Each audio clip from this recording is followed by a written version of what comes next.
হরে কৃষ্ণ বৈদিক শ্লোক উৎসয় চ্যানেল আপনাদের স্বাগতম। আজ পাঠ করছি প্রথম অধ্যায় বিষাদ যোগ শ্লোক নং 31। শুরু করছি। মুখবন্ধ। ওং অজ্ঞানতিমিরন্ধস্য জ্ঞানাঞ্জনশলাকয়া চক্ষুরুন্মিলিतं যেন তস্मै শ্রীগুরুবে নমঃ। শ্রীচৈতন্যমনঃভীষ্টং স্থাপিतं যেন ভূতলে স্বয়ং রূপः কদা মহ্যং দদাতি স্বপদান্তিকं।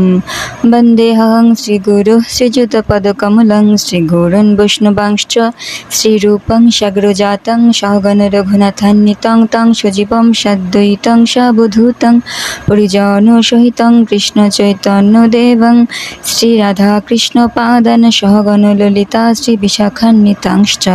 হে কৃষ্ণ করুণা সিন্ধু দীনবন্ধু জগৎপতে গোপীশ গোপিকাকান্ত রাধাকান্ত নমোস্তুতে। তপ্ত কাঞ্চন গৌরাঙ্গী রাধে বৃন্দাবনেশ্বরী বৃষভানুসুতে দেবী প্রণমামি হরিপ্রিয়ে।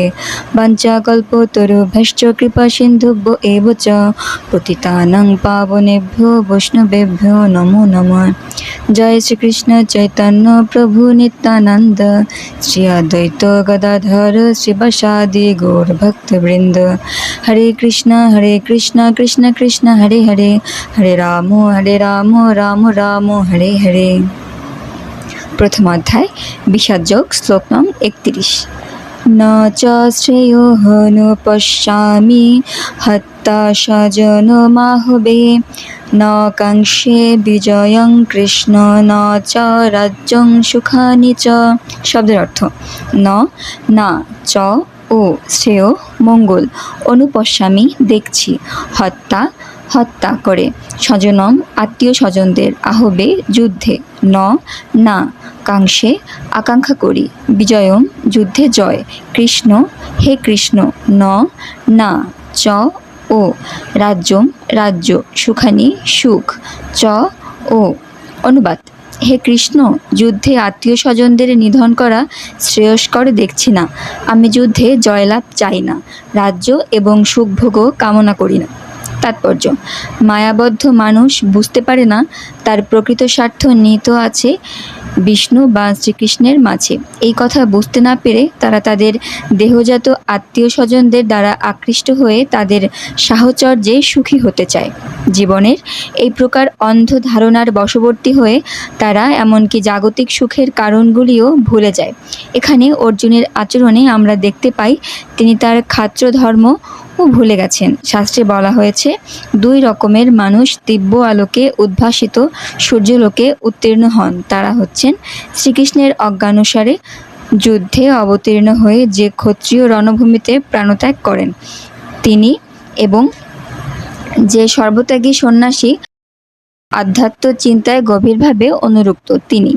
অর্জুনের অন্তঃকরণ এতই কোমল যে তার আত্মীয় স্বজনের প্রাণ হনন করা তো দূরের কথা, তিনি তার শত্রুকে পর্যন্ত হত্যা করতে নারাজ ছিলেন। তিনি মনে করেছিলেন তার স্বজনদের হত্যা করে তিনি সুখী হতে পারবেন না।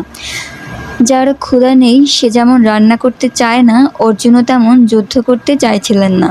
পক্ষান্তরে তিনি স্থির করেছিলেন অরণ্যের নির্জনতায় নৈরাশ্য পীড়িত জীবন অতিবাহিত করবেন।